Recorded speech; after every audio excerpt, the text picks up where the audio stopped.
So, earlier this month, our house dating toolkit leveled up with the release of the BCC Digitised building cards. And I want to use this week's video just to make sure that everyone out there was aware of this release, because it is a massive win when it comes to trying to date a house or additions to a house and all of that sort of stuff. So before we dive into basically getting behind the computer and looking at where to access these, how to interpret them, all of that sort of stuff, I want to kind of take a step back and just explain how the building cards fit into the whole house dating process. So within Brisbane, when it comes to working out when a house was built, what additions were made, all that sort of stuff, more specifically when it comes to accessing building records, if you're looking prior to 1945, you have to look up the building registers. Now, the building registers are a chronological summary of work across the city, and they are incredibly painful to use. So basically what happened, someone came along, they went, yo, I want to build a house. You go pick up the book that's relevant to that year, and you go and put the next line on entry in of such and such built a house on such and such property. Next person comes along and goes, cool, I want to do a carport. You get that same book, next line entry, carport, etc., etc. So to look up those building registers, you need to understand, well, you need to have a general idea of what time frame you were looking at, so when it was actually built, so you can work out what yearbook to pick up, and then you've got to know the name of the person, all of that sort of stuff, like super duper painful. After 1940, or in 1945, they advanced things, thankfully, and they basically came up with a system of building cards, individual building cards for each property. I like to describe these like library cards. So I remember back in my day, if you wanted to borrow a library book, you had to go in, you had to pick up the little card for the book, put your name on it, date out, etc., stamp on your happy way. Pretty much the same sort of thing. So basically there was an individual card which had handwritten notations for all the work that was approved on that property or refused. So yeah, between 1945 and 1982, the individual building cards were in operation for each individual property. Now, until now, what you had to do was go to Brisbane City Council archives, ask Zane or Annabelle to dig out the information, etc., etc. So it was a great resource, but you had to go the effort of driving to archives, digging it up, viewing it, all of that sort of stuff. So now, as I suggested, that has been digitized. Anyway, we'll get to that. 1945 to 1982. In 1982, they started keeping individual files for individual applications. So basically, if you go from, I don't know actually off the top of my head when this transition happened, from the physical hard copies to the digital, because when, I'm going to go a bit of a side tangent here. Back when I started in council, we used to have the hard copy files. So they were like different colors for different types of applications, whether it was code accessible. I think code accessible was like a brown color. Impact accessible was red for like alarm bells. Anyway, you had the physical copies. Those physical files have gone off into council storage world. Go from, let's say, 1990s, 2000s. I think the transition happened probably towards the end of the 1990s. I don't know, I'm making stuff up here. But basically, at some point there, they moved towards digitizing all of these files. So between 1982 and let's say the 1990s, you've got the hard copy files. If you want to view them, you've got to do a request to dig it out of the storage system to be able to view it, etc., etc.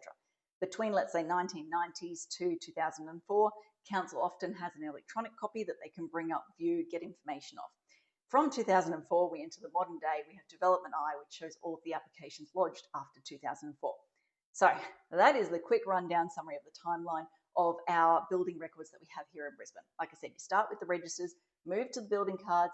From the building cards, it's individual application files, which are first and foremost in a hard copy file.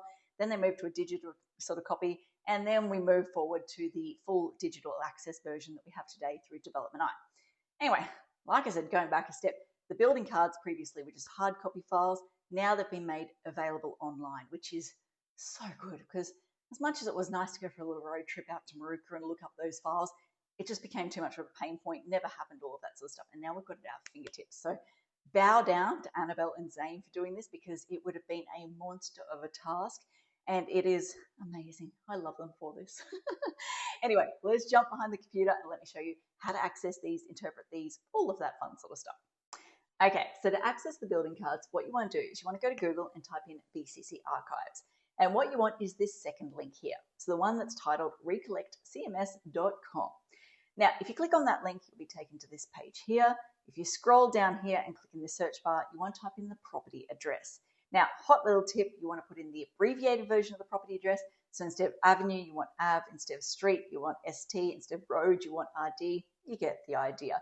Don't ask me why, I have no idea. It's just one of those weird and wonderful quirks. So yeah, make sure you put in the abbreviated version. Otherwise, when you hit search, you'll get totally unrelated, weird and wonderful results, and you won't land on the building cards. So once you hit search, you land on a page like this, and in my experience, the building cards come up within the top 5 results. So here, this second search result is the building card for this property. If you click on that search result, boom, up pops the building card. In this instance, we've got the front of the building card and the back of the building card. Now, I won't bother going in today's video into detail of explaining how to interpret that building card. Instead, what I'm going to do is direct you to this lovely little resource here that Annabelle and Zane have created. So I don't know how to navigate there through Google, but just simply go brisbane.recollectcms.com/pages/building cards. Now, what you want to do in particular, the whole thing's a good read, but what you want to do in particular is come down to this part right here, where they have a dot point summary of all abbreviations that you will find, not all, I'm sure there's some stuff there that hasn't been captured, but the majority of abbreviations that you will find on these cards, and explanations as to what each bit of information is. I love this resource, like bow down to these guys for creating this resource. So yeah, make sure you go in and have a read of that, get a better understanding of how to interpret this card. Now, 2 final things that I want to cover off before I wrap up this video. First and foremost, house dating 101, you can never use a single resource, with the exception of the field surveyor's notebooks, but generally speaking, never ever use one single resource as a single source of truth. There are no such things, again, aside from that one exception to the rule, of an A-grade house dating resource when it comes to Brisbane. You need to treat this as one puzzle piece in your house dating puzzle or question or game. What am I trying to say here? Journey. Let's just go with that.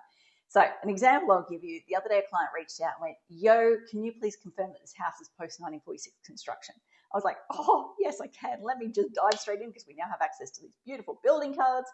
So went in, did a quick search. It came back saying that the house was built, or the house was approved, I should say, in 1958. And I was like, great, that's a step in the right direction. But we don't have evidence or confirmation that that approval was acted on. So what I said to him is we need to jump into Q imagery and look up the aerial photo before and after 1958. Can't remember off the top of my head what it was for that location, but let's just say it was the 1949 and the 1961 aerial. We have to look those up and make sure that it's vacant in this first one and covered in the second one. Because if we have that photo evidence to then back up or layer on top of the building card, that then gives me the confidence to say, okay, this house is post-1946. So yeah, never rely on the building cards in isolation. Use them as one step in the journey forward. It needs to be fact-checked and verified through other house dating resources. Which leads nicely to my final point, which is if you guys want more information on how to date a house, we've recently created a house dating fact sheet. It's a town planner's take on the resources available out there. And it basically runs through what all the resources are, whether they're freely available, whether you've got to pay for them, how to access them, how to use them, interpret them, all of that sort of stuff.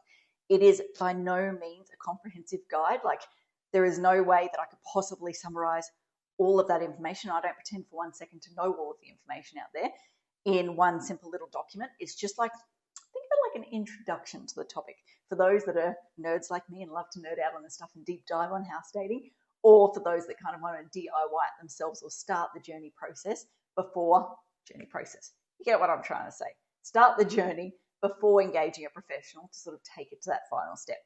So yeah, what I'm going to do is include the link to that fact sheet in the comments below. If you're interested, check it out. Okay, I think that covers off everything I want to talk about today. As I always like to say, until next time, thanks for watching. For all you red tape lovers out there, I have one thing to say. Well, no, actually, I've got 3. Number 1, the advice provided in these videos is general in nature. It's not site-specific. You would be a silly Billy to go and make financial decisions based on this advice without first checking with the town planner. Don't be a silly Billy. Number 2, Brisbane town planning is in no way linked to Brisbane City Council. The views expressed in these videos are my own, not council's. So if you don't like them, blame me, not council. Number 3, what was my number 3? Oh yeah, the views expressed in these videos are accurate at the time of recording. If you're watching this video back 10 years from now, the views may not be so accurate. That's all. Bye.